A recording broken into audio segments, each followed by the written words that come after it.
जय Hind and hello guys, स्वागत है आपका आपके अपने YouTube चैनल ज्ञान दे होस्ट में। और इस वीडियो में मैं आपको बताने वाला हूं राजस्थान एनिमल अटेंडेंट यानी कि पशु परिचारक भर्ती 2024 ऑनलाइन फॉर्म के बारे में। गाइस वैसे तो मैं काफ़ी टाइम पहले इसके फॉर्म फिलअप की वीडियो ऑलरेडी बना चुका हूं, बट यहां पर गाइस अभी इसलिए ये वीडियो आपके लिए बनाई जा रही है फिर से, ताकि जो आपके मन में सवाल डाउट आ रहे हैं, क्योंकि मैंने देखा कि बहुत सारे ऐसे कमेंट हैं जिनके आंसर देना एक एक करके पॉसिबल नहीं है। इसलिए इस वीडियो के माध्यम से आपको फॉर्म तो भर के दिखाया जाएगा, साथ ही साथ जिस सेक्शन पर जाकर के जो प्रॉब्लम आ रही है उसका आंसर भी इस वीडियो के अंदर दिया जाएगा, ताकि आपने अभी तक जो क्वेरीज या फिर जो भी आपने प्रॉब्लम झेली है आप उनका यहां पर सॉल्यूशन पा सके और मिस्टेक फ्री अपने फॉर्म को भर सके। इसलिए वीडियो को आपको पूरा देखना है बिना स्किप किए, ताकि आपसे इस फॉर्म को भरने में कोई भी मिस्टेक न हो। तो चलिए शुरू करते हैं। अभी जो आप वीडियो में देख सकते हैं हमारी ऑफिशियल साइट jobsgyan.in है, इसका लिंक वीडियो के डिस्क्रिप्शन में दिया है।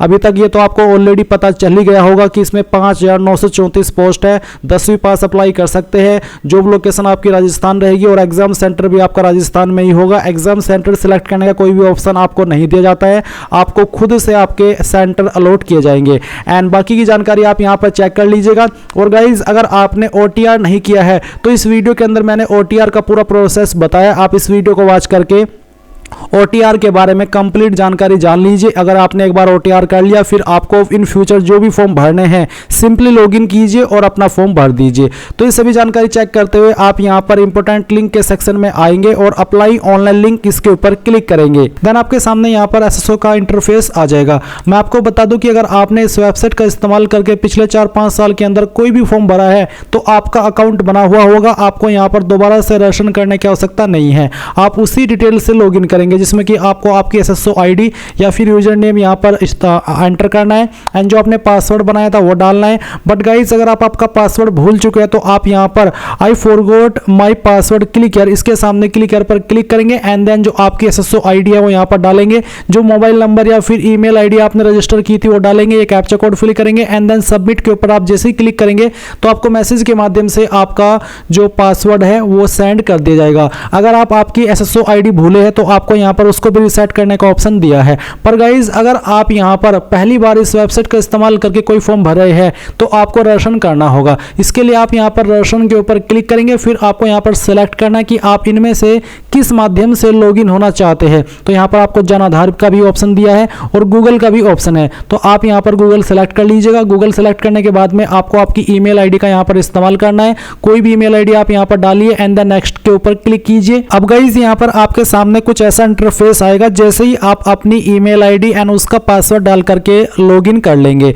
अब आपको यहां पर आपकी SSO ID बना लेनी है। आप अपनी ईमेल ID के अकॉर्डिंग जो SSO ID फैच की गई है अगर यही रखना चाहते तो ये भी रख सकते हैं, अगर आपको इसमें कोई बदलाव करना है तो वो भी आप कर सकते हैं। फिर आपको एक पासवर्ड बनाना है नया, और आपका एक पासवर्ड कैसा होगा वो आप देख लीजिए। पासवर्ड के अंदर इंग्लिश का कैपिटल लेटर कम से कम एक, स्मॉल लेटर कम से कम एक, ज़्यादा कितने भी हो सकते हैं, स्पेशल कैरेक्टर और साथ ही डिजिट का आपको इस्तेमाल करना है। तो कुछ इस तरह का पासवर्ड बनाने के बाद में उसको दोबारा डालेंगे, वेरीफाई कर देंगे, अपना मोबाइल नंबर डालेंगे जो कि आप रजिस्टर करना चाहते हैं और यहां पर ईमेल आपकी ऑलरेडी दी गई है। इसके बाद में आपको रजिस्टर के ऊपर क्लिक करना है। अब गाइज आपके सामने लॉगिन का पेज आएगा, जैसा कि आप यहां पर देख सकते हैं। अब आपको यहां पर वो आपकी SSO ID डालनी है जो कि अभी आपने बनाई है, या फिर आपका यूजर नेम डालना है, आपका पासवर्ड डालना है जो कि अभी आपने बनाया, ये कैप्चा कोड डालेंगे एंड देन लॉगिन के ऊपर क्लिक करेंगे। अब गाइज आपके सामने यहां पर ये अपडेट प्रोफाइल का ऑप्शन आएगा, तो आपको सबसे पहले आपका फर्स्ट नेम एंटर करना है 10th के सर्टिफिकेट के अकॉर्डिंग, फिर आपको आपका लास्ट नेम एंटर करना है। इसके बाद डिस्प्ले नेम अगर आप अपना चेंज करना चाहते हैं तो ये भी आप यहां से चेंज कर सकते हैं। फिर आपकी जो डेट ऑफ बर्थ है वो आपको यहां पर इस तरह से कैलेंडर के ऊपर क्लिक करके सिलेक्ट कर लेनी है, पहले ईयर फिर मंथ और उसके बाद में डे। देन गाइज यहां पर जेंडर आपको सिलेक्ट करना है। अगर आप यहां पर नंबर ऐड करना चाहते हैं, आपने नहीं किया तो आप यहां पर इसके सेक्शन के ऊपर क्लिक करके अपना नंबर डालेंगे, सेंड OTP पर क्लिक करेंगे तो OTP जाएगा, वो OTP यहां पर डाल करके वेरीफाई करना है। ईमेल ID भी आप यहां पर ऐड कर सकते हैं या फिर चेंज कर सकते हैं। इसके अलावा आपको यहां पर पोस्टल एड्रेस में जो आपका प्रेजेंट एड्रेस है वो फिल करना है और फिर जो आपका पोस्टल कोड है वो भी आपको यहां पर डाल देना है। पोस्टल कोड यानी कि जो आपका पिन कोड लगता है वो पिन कोड आप यहां पर लिखेंगे। सिटी डिस्ट्रिक्ट कौन सी है वो भी आपको यहां पर अपनी एंटर कर देनी है एंड इसके बाद में गाइस आपकी जो स्टेट है वो भी आपको यहां पर सेलेक्ट कर लेनी है। फिर अगर आपकी बहामासा ID है तो वो आप यहां पर डाल देंगे, अगर नहीं है तो आप इसको ऐसे ही छोड़ दें। जन आधार ID है तो वो यहां पर डाल देंगे, एडिट के ऊपर क्लिक करके, नहीं तो आप इसको ऐसे ही छोड़ देंगे। एंड उसके बाद में अगर आपका आधार आईडी है तो आप यहाँ पर डालेंगे, कोई ओल्ड एसएसओ आईडी है तो आप यहाँ पर दे देंगे। एंड उसके बाद में इन सभी जानकारी को चेक करते हुए आप अपडेट के ऊपर क्लिक करेंगे। प्रोफाइल की जानकारी अपडेट करने के बाद में गाइज आपको यहाँ पर लेफ्ट साइड में सिटीजन एप्स G2C इसके ऊपर क्लिक करना है। इसके ऊपर क्लिक करने के बाद आपके सामने ये सभी एप्स आ जाएंगे। आपको यहाँ पर रिक्रूटमेंट पोर्टल सर्च करना है, तो आप यहाँ पर REC लिख दीजिए और जो रिक्रूटमेंट पोर्टल का ऑप्शन है ये आपको टिक करना है। नाउ गाइज आप यहाँ पर देखेंगे कि ऑनगोइंग रिक्रूटमेंट सेक्शन के अंदर आपको एनिमल अटेंडेंट डायरेक्ट रिक्रूटमेंट 2023 देखने को मिल रही है, यानी कि अब आपका लिंक एक्टिवेट कर दिया है। अभी आपको यहाँ पर क्या करना है, अप्लाई नाउ पर क्लिक करना है। अप्लाई नाउ पर क्लिक करने के बाद आप यहाँ पर एनिमल अटेंडेंट इसको क्लिक करेंगे एंड देन आपके सामने आपका इस तरह का इंटरफेस आएगा जहां पर आपकी OTR की इंफॉर्मेशन दी गई है। अगर आप अपनी वन टाइम रेशन यानी कि OTR की कोई जानकारी एडिट करना चाहते हैं तो आप यहां पर अपडेट के ऊपर क्लिक करके कर सकते हैं, नहीं तो गाइज आपको यहां पर प्रोसीड इसके ऊपर क्लिक करना है। इसके ऊपर क्लिक करने के बाद में आपकी बेसिक डिटेल आ जाएगी जो कि आपने OTR के अंदर भरी थी। मैं आपको एक बार फिर से कहना चाहूंगा कि अगर आपको यहां पर ये कोई भी जानकारी एडिट करनी है जो कि ग्रे के अंदर लिखी गई है तो आप यहां पर आपकी जो OTR की इंफॉर्मेशन है अपडेट प्रोफाइल के ऊपर क्लिक करके आप वो अपडेट करेंगे, तब जाकर के वो यहाँ पर चेंज हो पाएगी। तो यहाँ पर आपका फर्स्ट आपका नाम है जो कि 10th के सर्टिफिकेट के अकॉर्डिंग होना चाहिए, आपका जेंडर, आपका फादर नेम, फिर आपको आपका मदर नेम डालना है, डेट ऑफ बर्थ आपको यहाँ पर देखने को मिलेगी। इसके अलावा आपकी कास्ट कैटेगरी कौन सी है वो आपको यहाँ पर सिलेक्ट कर लेना है, जैसे कि जनरल, MBC, OBC जो भी है वो आप यहाँ पर इस तरह से टिक कर लेंगे। अगर आप विकलांग है तो आपको यहाँ पर आपकी विकलांगता की कैटेगरी सिलेक्ट करनी है, नहीं तो आपको यहाँ पर इसमें नॉट एप्लीकेबल को टिक करना है। फिर आती है आपके यहाँ पर रिलीजन का ऑप्शन, तो आपका जो भी रिलीजन है वो आपको यहाँ पर सेलेक्ट कर लेना है। मैरिटल स्टेटस आपको बताना है इनमें से। एंड देन फिर यहाँ पर थोड़ा सा और नीचे आएंगे तो आपको आपके जीवित बालक की संख्या देनी है। अगर आप अनमैरिड है तो आप यहाँ पर इसमें 00 लिख देंगे। बट गाइज अगर आपकी शादी हुई है तो आप यहाँ पर बताएंगे कि 1/6/2002 से पहले कितने बच्चे थे और उसके बाद में कितने बच्चे थे। फिर आपको यहाँ पर आपका मोबाइल नंबर एंड देन जो आपका व्हाट्सएप मोबाइल नंबर है वो एंटर करना है। आपकी ईमेल आईडी आपको यहाँ पर देखने को मिलेगी। फिर यहाँ पर आधार आईडी, आपको यहाँ पर आधार आईडी डालनी है, यानी कि आपका आधार नंबर डालना है और वेरीफाई के ऊपर क्लिक करके उसको वेरीफाई करना है। अब आपसे यहाँ पर पूछा है कि क्या आप राजस्थान के अनुसूचित क्षेत्र से संबंधित है, अगर हाँ तो यस करेंगे, नहीं तो आपको नो करना है। अगर आप नो करते तो कोई अतिरिक्त ऑप्शन नहीं आता, अगर आप यस करते तब भी कोई अतिरिक्त ऑप्शन नहीं आता, यानी कि आपको इसका आंसर आपके एलिजिबिलिटी के अकॉर्डिंग देना है। इसके बाद आता है कोरेस्पोंडेंस एड्रेस यानी कि प्रेजेंट एड्रेस। तो जो भी प्रेजेंट एड्रेस है वो आप यहाँ पर लाइन फर्स्ट 2 के अंदर लिखेंगे, 3 के अंदर लिखेंगे, यानी कि थोड़ा थोड़ा एड्रेस आपको इन तीनों लाइन के अंदर एडजस्ट कर देना है। यहाँ से आपको आपकी स्टेट सेलेक्ट कर लेनी है, आपकी डिस्ट्रिक्ट सेलेक्ट कर लेनी है, आपके सिटी विलेज का नाम यहाँ पर एंटर करना है, अपना पिन कोड डालना है एंड देन इन सभी जानकारी को चेक करते हुए नेक्स्ट के ऊपर क्लिक करना है। अब गाइज यहाँ पर आपके सामने पर्सनल डिटेल का सेक्शन आएगा जहाँ पर आपको आपकी डोमिसाइल डिटेल देनी है। तो पहले आप यहाँ पर नेशनलिटी इंडियन सेलेक्ट करेंगे, आपकी होम स्टेट आपको सेलेक्ट कर लेनी है, फिर आपका होम डिस्ट्रिक्ट कौन सा है वो भी आप यहाँ पर सेलेक्ट कर लीजिएगा। एंड देन गाइज यहाँ पर होम ब्लॉक कौन सा है वो आप सेलेक्ट करेंगे, आपकी तहसील कौन सी है वो आपको सेलेक्ट कर लेनी है, आपका विलेज कौन सा है वो आप यहाँ पर सेलेक्ट कर लेंगे। फिर यहाँ पर आपसे पूछे कि क्या आप इंडिया के अंदर किसी अन्य कैटेगरी से सेटल हुए हैं, अगर हाँ तो यस, नहीं तो आपको नो करना है। फिर यहाँ पर नीचे आएंगे और कुछ सवालों के आंसर करेंगे, जैसे कि क्या आप भूतपूर्व सैनिक है, अगर आप सैनिक है भूतपूर्व तो यस, नहीं तो नो ही रहने दीजिए। क्या आप उत्कृष्ट खिलाड़ी है, अगर हाँ तो यस, नहीं तो यहाँ पर ऐसा ही रहने दीजिए। एंड क्या आप एनसीसी कैडेट प्रशिक्षक है, अगर है तो यस, नहीं तो यहाँ पर नो ही रहने दीजिएगा। क्या आप भूतपूर्व कैदी है, एक्स प्रिजनर है, अगर हाँ तो यस, नहीं तो आपको नो करना है। फिर आता है कि क्या आप मौजूदा राज्य सरकार के कर्मचारी है, अगर आप है तो यस, नहीं तो आप नो करेंगे।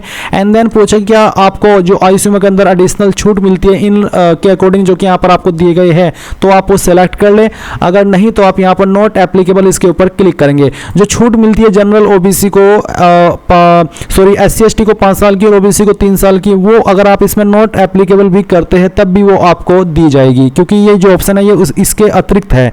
तो अब आप यहाँ पर आएंगे और नेक्स्ट के ऊपर क्लिक करेंगे।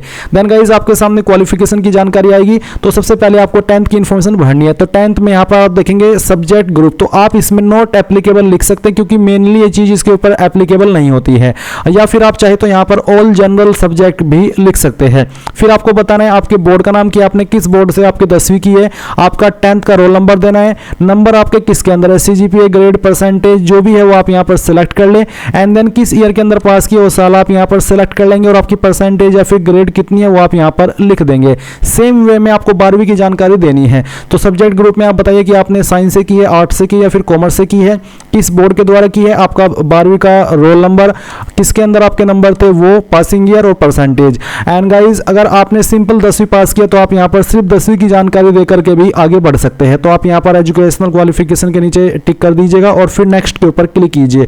अब आती है डॉक्यूमेंट की जानकारी। तो यहाँ पर simply photo and sign upload करना है। मेरे डॉक्यूमेंट पहले से यहाँ पर है क्योंकि मैंने OTR करके रखा है। तो आपके फोटो का साइज 50 से 100 KB के बीच में रहना चाहिए और फॉर्मेट JPEG या फिर JPG का होना चाहिए। तो जैसे ही आप यहाँ पर चूज फाइल के ऊपर क्लिक करेंगे और जहाँ पर भी आपकी फोटो फाइल है वो सिलेक्ट करेंगे तो आपका फोटो यहाँ पर आ जाएगा। फिर आपको आपका सिग्नेचर अपलोड करना है। इसका साइज 20 से 50 KB के बीच में रखा है। विजिबल बॉडी मार्क, आपकी बॉडी के ऊपर वो निशान जिससे आपके शरीर की पहचान होती है। तो अगर आपकी बॉडी के ऊपर कहीं पर कोई भी निशान है आप उस निशान के बारे में लिख देंगे। अगर आपकी बॉडी के ऊपर कोई भी निशान नहीं है परमानेंट तो आप यहाँ पर नो मार्क लिखेंगे एंड देन आपको नेक्स्ट के ऊपर क्लिक करना है।